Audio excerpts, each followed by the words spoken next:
possible, not everybody thinks it's going to be achieved in the short to medium term. The Vice Chancellor of the University of Energy and Natural Resources, Professor Elvis Asare Bediakon, is one of such people. He believes it is going to be a slow process for Ghana to switch to the use of renewable energy anytime soon because of the cost and other requirements involved. There is more in this report. Ghana, like other countries in the region, is embarking on the use of renewable energy because of problems it has in accessing clean energy. So far, the country has failed to meet its target of 10% deployment of renewable energy by 2020. But according to the Bui Power Authority, Ghana is on course to attain its new goal of a 10% renewable energy in the country's energy mix by 2030. The CEO of the authority, Fred Owari, had earlier indicated that with the rate of power being generated at the Bui Power solar plant, he was confident that the country would meet its new target. However, the Vice Chancellor of the University of Energy and Natural Resources, Professor Elvis Asare Bediakon, believes the process of switching to the complete use of renewable energy in the country is going to be a slow one because of its requirements. He spoke to City Business News. That is why I suggest that this kind of transition should be slow. It's not going to be easy. Investment in solar energy, it's capital intensive. Nuclear, now talking about nuclear, it's not going to come suddenly. And I believe that it has to be slow. Because if you look at currently, the world over, look at China. China is still using coal. And greater percentage of the energy sources from coal. Even though they are working towards moving away. The University of Energy and Natural Resources is the public institution which seeks to provide leadership and management of energy and natural resources. Professor Asare Bediakon further highlighted the importance of partnership between his outfit and policymakers in achieving the long-term goal of using renewable energy in the country. If it's a solar, you need to adapt it to our current environment. Because if you just go and bring in solar from elsewhere, and the environment might not be very consistent with it. You may not get the output. But so with research, when the academia and the industry work together, then we're able to come out, research and find out the one which best fits, adapt to our system.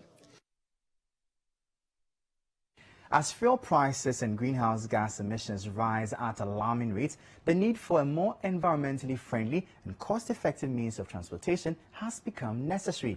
In this report, City News' Michael Chachu Aholu finds out how the University of Energy and Natural Resources is finding practical solutions to this problem.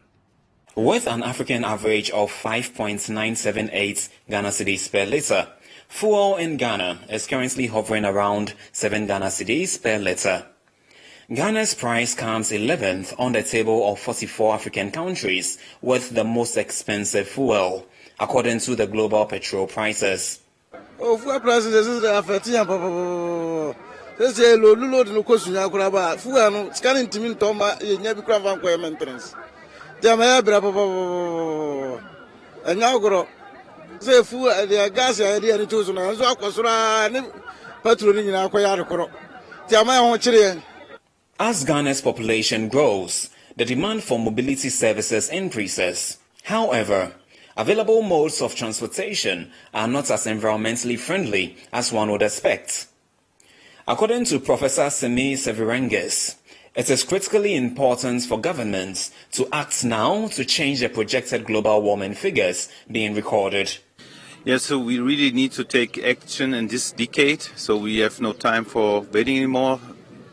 Big amounts, more than 20% of all greenhouse gas emissions are coming from transport sector. More than 20% are also coming from energy sector, so we need to reduce carbon dioxide emissions. Aside the environmental impacts of fossil fuels, increasing fuel prices make it expensive to depend on petrol, diesel, or gas-powered vehicles. Arnold Entry tells me there actually is a cost-effective and environmentally friendly solution to this problem. So I'm currently in the University of Energy and Natural Resources, and next to me is Arnold. He is one of the major partners within this particular project. Arnold, tell me a bit more about this motorbike. What has been done to it, and why is it unique in this entire project? So this is actually an electric bike, a fully electric bike, what happens is it is charged before you use it. You don't buy fuel, and when it's charged on a single charge, it can travel up to 150 kilometers before you need to charge again. So if you're looking at the economic feasibility side of it, you realize that charging this one will cost you less than 7 cedis. But if you compare it to its counterpart, that's the fuel bike, that one will cost you something around almost 30, if not 35 cedis, especially with the current increase in fuel prices. On Monday, November 22nd, 2021, the University of Energy and Natural Resources signed an MOU with the GIZ and other partners to run the country's first e-micromobility program, which aims at finding environmentally friendly solutions to the growing mobility demands of the country.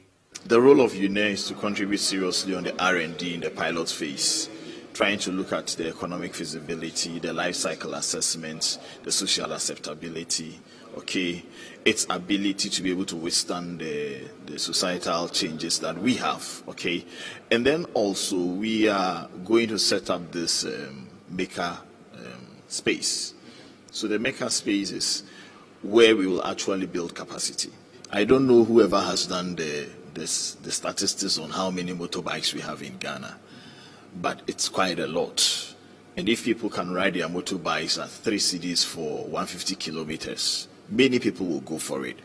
The issue is the cost. So if the University of Energy and Natural Resources can help bring down the cost in terms of producing it locally, and we get the youth to come on board, you realize that one, there's opportunity for creation of jobs. The last recent budget, government says, I want to help the youth create jobs, putting in 1 billion cedis every year for this. If you're able to build the capacity of the youth and help them in terms of how to take off with their businesses, it is a perfect agreement.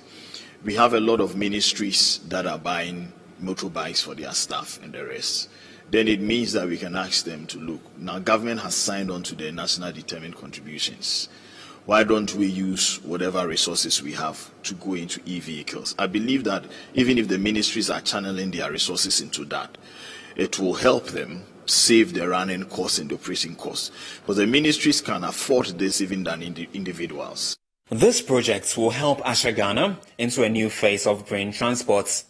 As a starting point for upscaling, the project would first be implemented on the campus of the University of Energy and Natural Resources, Sunyani, as well as the KNUST.